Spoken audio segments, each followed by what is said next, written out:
All right, welcome everybody to the PacifiCorp Wildfire Safety Program webinar overview. I appreciate everybody taking the time to join us and learn a little bit about what we're doing ahead of the season, or in the season now, around wildfire safety and mitigation.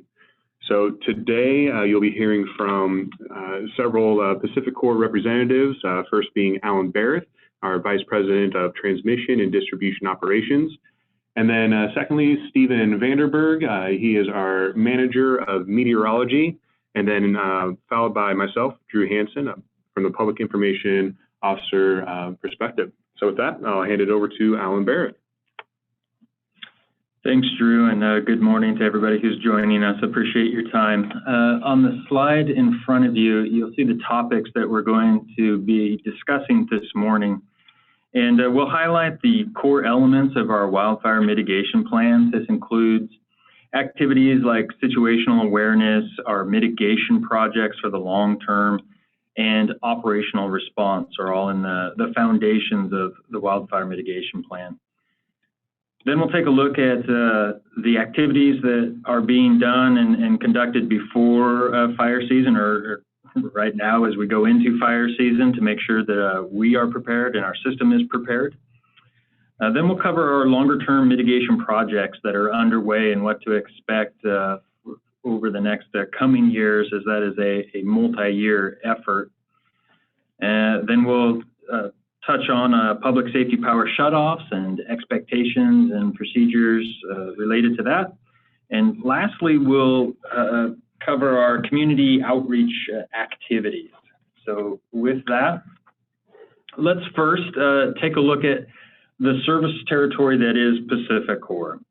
So if you look on the west side, we have Pacific Power, which covers our Washington, Oregon, and California service territories, and Rocky Mountain Power on the east side, serving Idaho, Wyoming, and Utah customers. So approximately 2 million customers across those 6 states.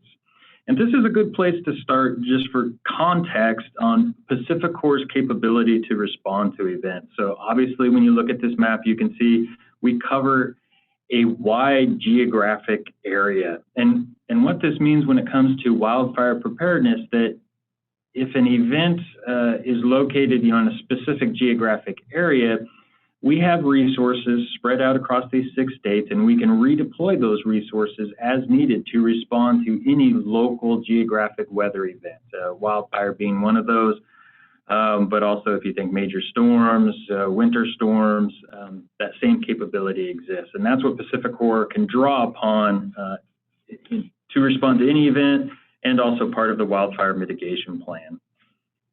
So with that context, now let's dive a little deeper into the details and the foundation of the wildfire mitigation plan. So on this slide and on the right, you see a little zoomed in view of PacifiCorp service territory. Outlined in blue is our service territory in Oregon, Utah, and California. And in those darker yellow, or California, it's red, are the higher risk identified areas, fire high consequence areas. And I'll talk a little bit more about how that was identified. But those are the 3 states where there's elevated areas that get a prioritized review for situational awareness and long-term mitigation. But what I want to highlight is we do maintain situational awareness across our entire service territory. So even the states that you don't see on the screen, we monitor those as well and are ready to deploy as necessary the same mitigation and monitoring elements that are in the rest of the wildfire mitigation plan. So let's talk situational awareness. And so where this starts is a risk modeling, a longer term risk modeling, where we looked at our entire service territory and look back through time and look at our fire history, historical weather, underlying fuel conditions, population. We're developing a risk model that looks at not only the probability of a fire occurring, whether on our system or unrelated to our system, and the consequences of that fire starting.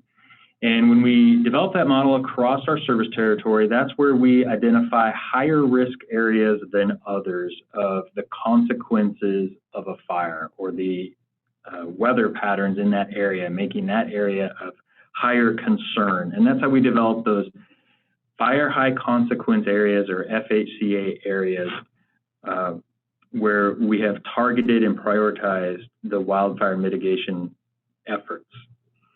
Then if you continue along this continuum of situational awareness, then you get into weather monitoring, weather forecasting, where you look at the short-term impacts of what weather is occurring in the geographical areas to understand at a granular level what are the impacts to the utility system and our expansion there. And that involves weather monitoring stations and deploying them, not only in those FHCA areas, but expanding that across our service territory to understand, as the weather is dynamically changing, what is the impact to our system, and therefore what operational decisions need to be made to make sure risk is mitigated and impacts are minimized.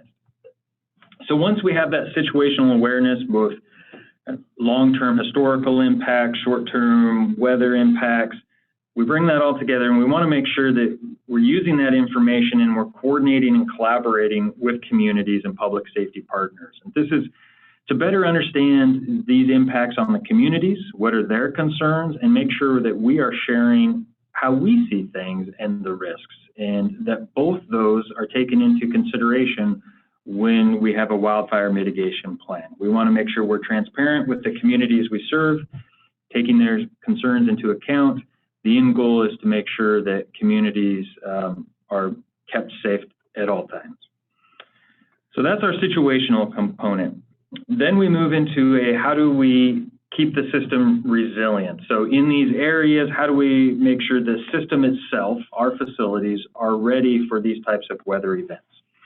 So this includes enhanced inspection programs where we go out more frequently to make sure we patrol these areas, have eyes on the condition of our system, and if anything is found, that it's being corrected on an accelerated timeline.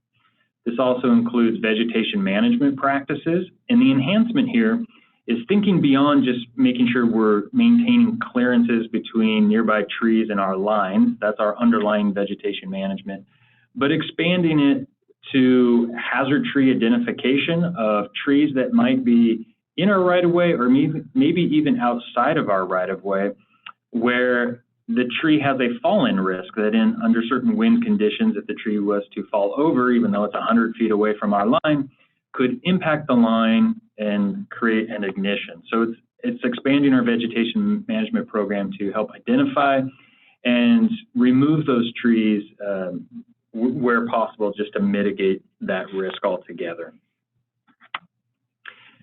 Then we go into our longer term mitigation strategies, and this includes things like covered conductor, where we look at, how can we make our system more resilient in the long term for these types of weather events. And so if you think of our overhead bare wire distribution system, and where we can cover that and rebuild that with a conductor that has a cover on it, a shield on it, this means that as a potential, say, as a tree branch or something that might blow into the line during a wind event, even though that tree could have been outside of the right-of-way and the branch blows into the tree, as that branch hits the line, as the conductor is now covered, there's no spark, there's no fault event, and that tree branch just continues to fall to the ground. The line is left in the air.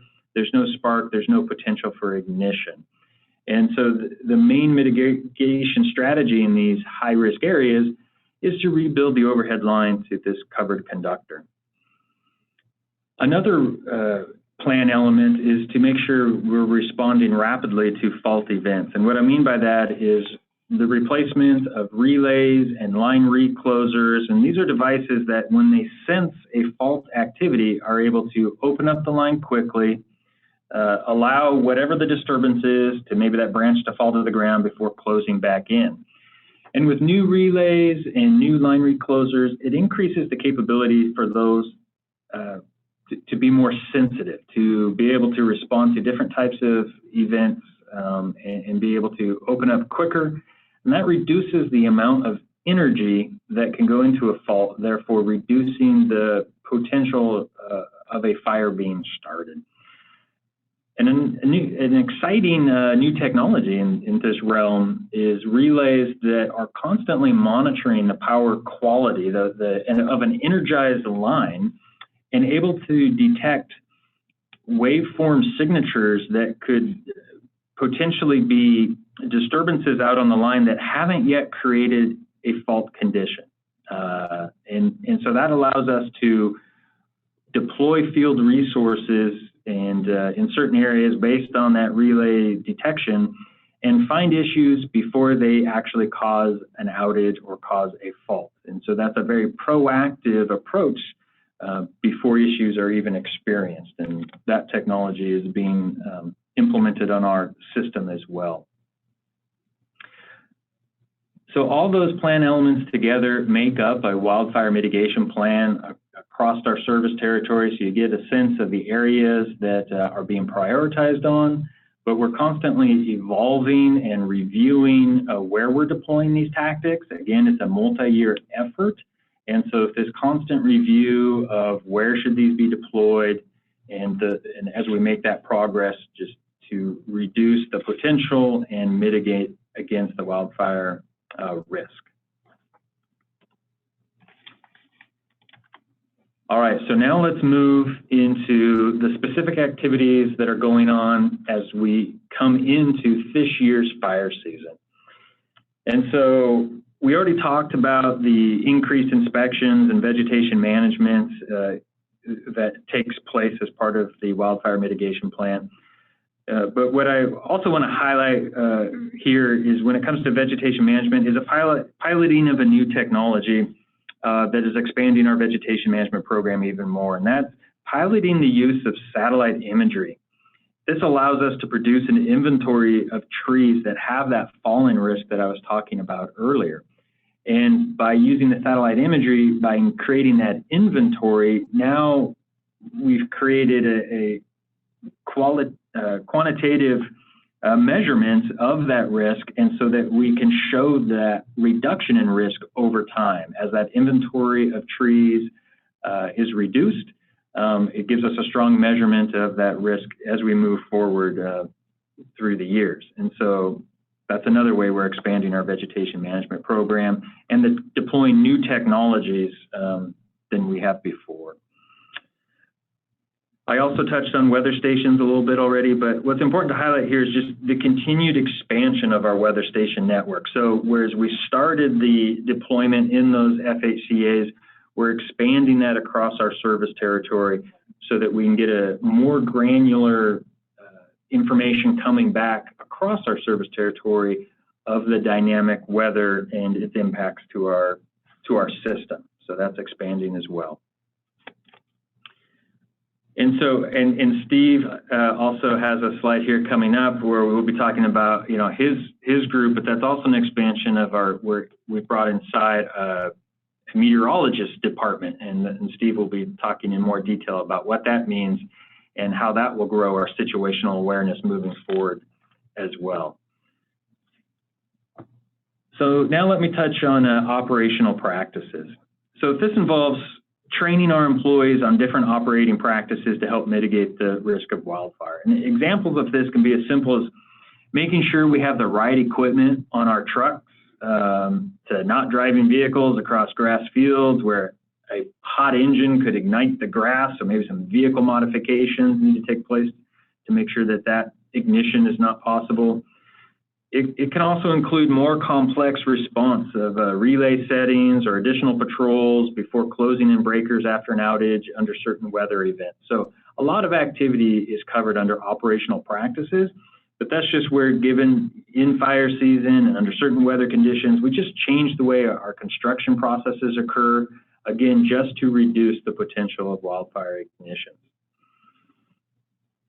All right, so in addition to what's listed on the slide, I should also touch on that we're meeting with our communities and conducting tabletop exercises with emergency management agencies and regarding what to expect in wildfire season, what to expect with potential public safety power shutoff processes, what they would look like. And like I said earlier, this is where we like to not only confirm what our processes will look like, but confirm with local communities what's it look like from their perspective. Confirm the location of critical facilities for them, their areas of concern before going into an event. This helps make sure we're on the same page for critical facilities like communication services, emergency management locations, water supply facilities, just the concerns of a community to make sure that they're fully covered by our wildfire mitigation plan and our operating practices if we were to move into a public safety power shutoff de-energization event. And so to help with that collaboration with communities, we're also expanding our emergency management department, and that's to make sure that we can support this additional level of collaboration than what we've done before. And as we engage with these communities with more meetings, more tabletop exercises, we wanted to make sure we were prepared to support that. So we're expanding our emergency management resources to meet that need. So in conjunction, all these items coming together is what prepares us for the 2021 fire season, making sure we're prepared and that our system is prepared as well. All right, so now let's look longer term mitigation, right? So what you see on this screen, on this slide, is just a zoomed in area of just one of those fire high consequence areas, Glendale, in where you visually get a representation of the mitigation projects that I was just discussing, but where you get to see graphically laid out in an area, the sequencing of it, and how does it all come together. This is really, and we have this for all of our FHCA areas, where we can sit down with communities and show them not just, yeah, we're going to rebuild some overhead line sections to covered conductor, but specifically where and the timing that we're currently thinking that'll take place in. And so what this allows us to facilitate the conversation with the community so they can understand that it's these mitigation projects that over time allow us to reduce the impact and the scope of not only the frequency of public safety power shutoffs, but how far reaching that PSPS could be. This allows us to start reducing that footprint as we build. So on the screen here, when we finish the green area and rebuild that to covered conductor, that southern portion of this PSPS area could be reduced, and then it's only the northern area that would have to be de-energized in an event. So it's the same plan elements we talked about, where it's relays and reclosers and installation of weather stations and rebuilding the lines to covered conductor. But this allows us to show that over time, the sequencing. And then if we were to zoom out, you would look at all these FHCA areas together and really get a sense of the priority and the sequencing of how this all comes together for wildfire mitigation. All right, so with that, I'll now turn it over to Steve Vanderberg, the manager of PacifiCorp's Meteorology Department, who will cover some additional aspects of our situational awareness. All right, thanks, Alan. Like Alan said, my name is Steven Vanderberg. I'm the new manager of meteorology. Meteorology is a new group here at PacifiCorp, and I've been here since February. Prior to that, I spent 10 years with San Diego Gas and Electric, working on a lot of these same kinds of challenges, which is better understanding the weather and the fire weather and fire environment and how that impacts our infrastructure. And we have a lot of exciting things planned here at PacifiCorp with regards to weather, situational awareness, weather forecasting, risk analysis, those kinds of things. You know, forecasters, as I think a lot of you know, use computer models as well as their own subject matter expertise to make the forecast that we all use. We're going to bring that capability in-house. So what do I mean by that? Well, to really truly manage that intersection of weather and outages and fire risk across our service territory, we need very specialized, fine-tuned, high-resolution weather forecast models that are, in essence, calibrated for our service territory and for the weather of concern to provide us with that kind of forecast detail that we need to understand where the problems may be across the service territory. For example, there may be a high wind event in the forecast, and there may also be at the same time a forecast of critical fire weather conditions. And that can expand across a large geographical area.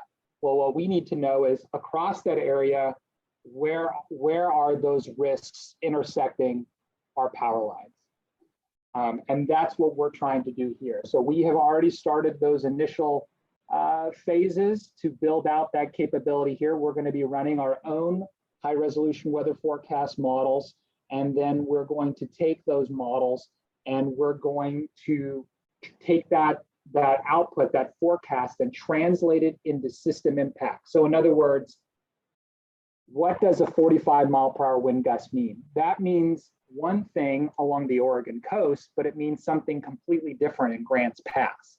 We want to understand how the forecast translates into system impacts and then communicate that to the company so that it's not just about what the weather's going to do, but what are the impacts on our system and where are those impacts going to be?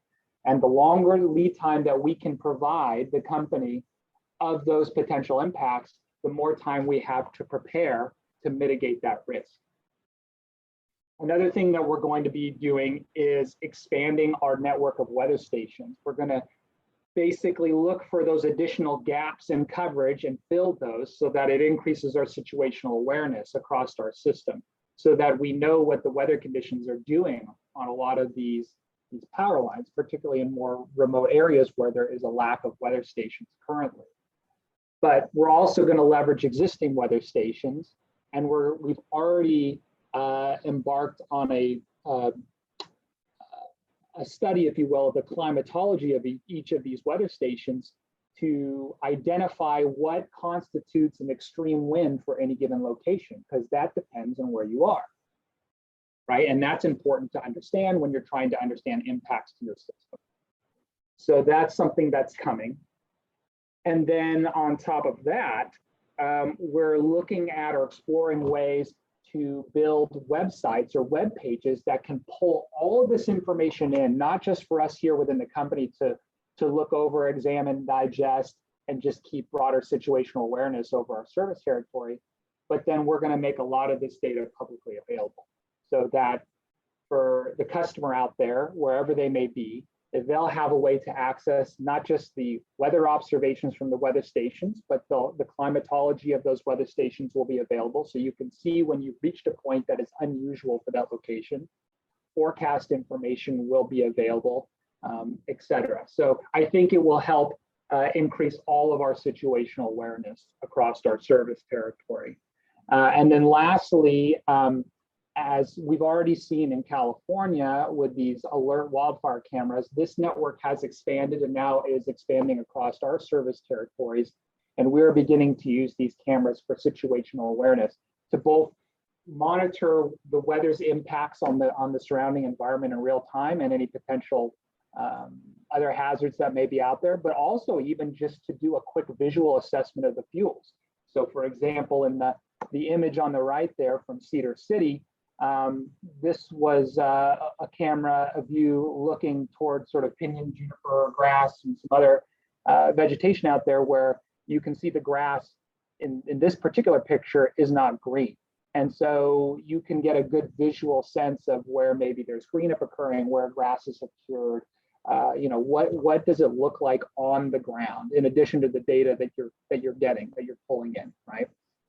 So all of this is really just designed to help us better anticipate, prepare for, and respond to extreme weather events, whether that be a fire weather event or otherwise.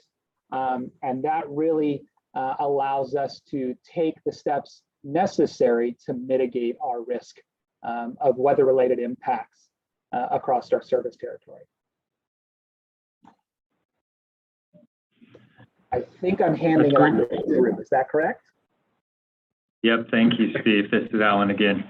And so taking that situational awareness and now applying it as we shift to the public safety power shutoff conversation. And what you see on the slide is the escalation of decision making when we look at our areas, when we're bringing in that situational awareness, looking at the weather in these areas, and at the different levels of all these conditions, you see as it builds towards the eventual decision of a public safety power shutoff. And what's important to note when you look at this and this escalation of decision making is that it's not a mathematical formula of specific thresholds that just automatically trigger a public safety power shutoff. There are thresholds, everything Steve was talking about as far as, what are we looking at, what's typical weather in an area, and what becomes an elevated concern, but that elevates it for conversation. And then we match that with the boots on the ground, local information. What does it look like? Steve was just talking about the visual, what is the environmental conditions? What are the impacts to our system? How is our system impacting right now or operating right now?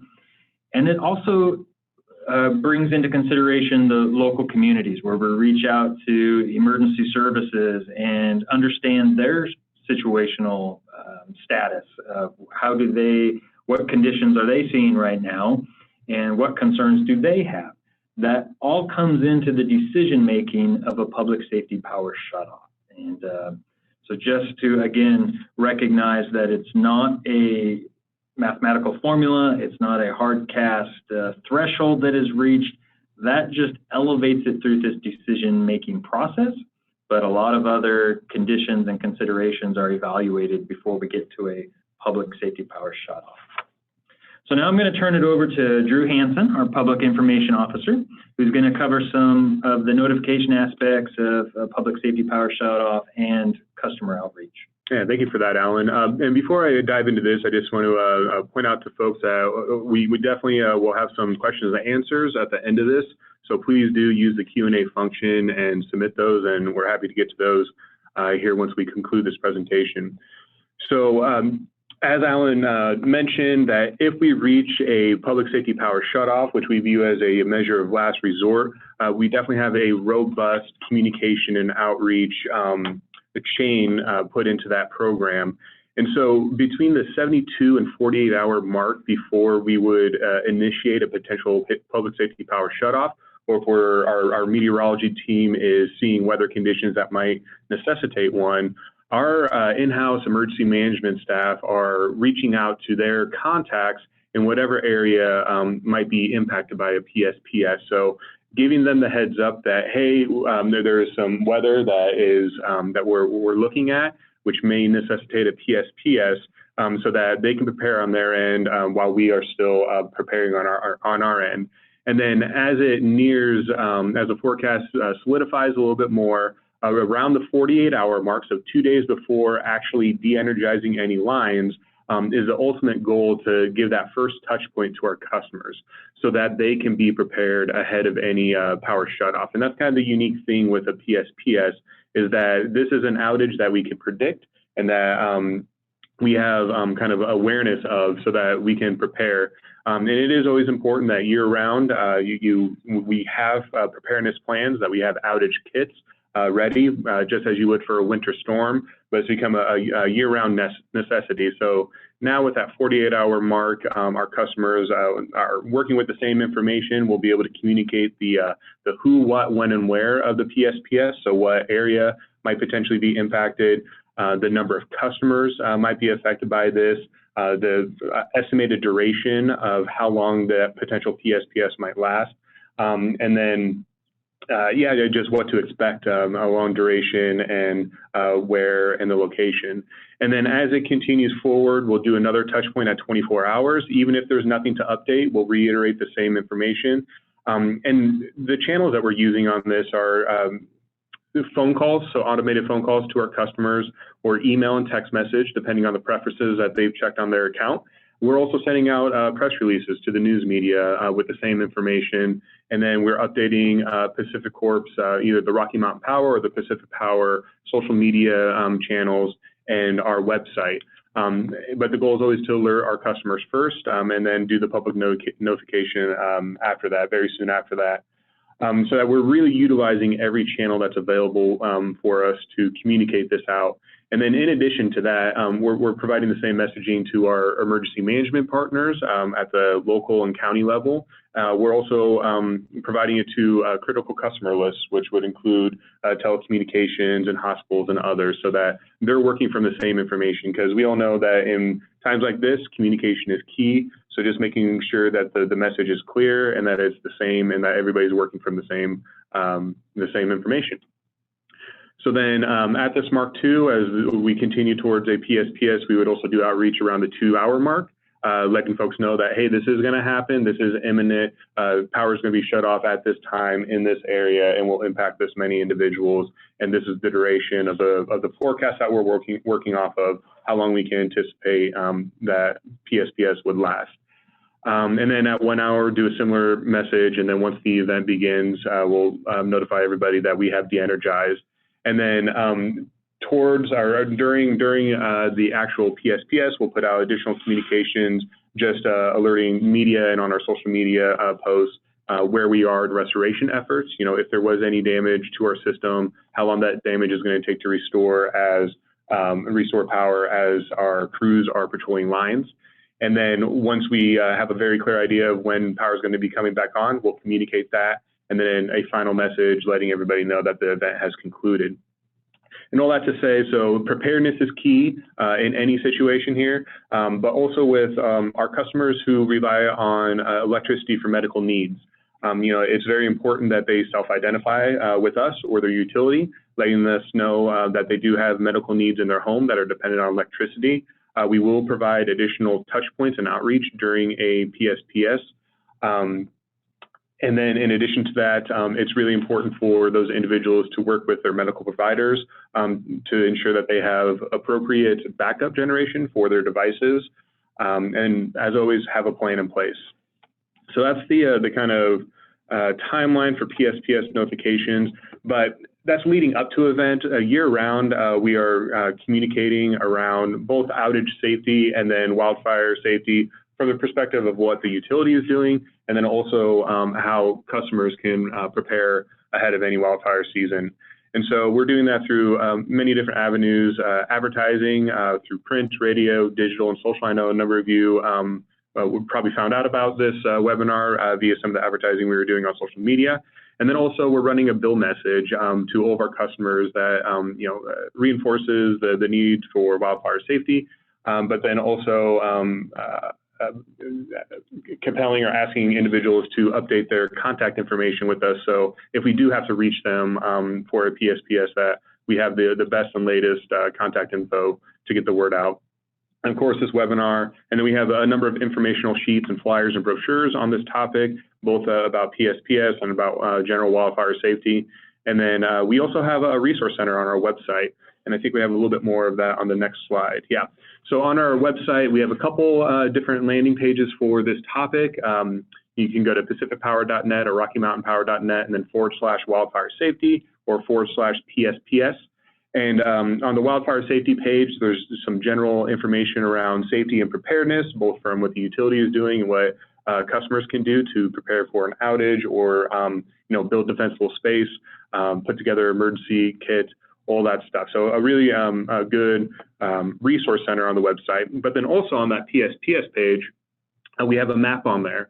So customers can go on there, input a address, and you can see if your home or business is located within a potential PSPS zone.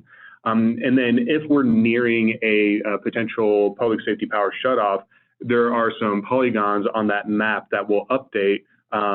Yellow for, hey, this area is in a watch, and then red for a PSPS is imminent or active at that point. So it's a place to kind of get a line of sight of what we're thinking as a utility or as we're approaching a potential event. And then below that map is also a weather forecasting table, which provides similar information, but broken down by area. Here on the slide, you'll see that's some of our Utah PSPS areas.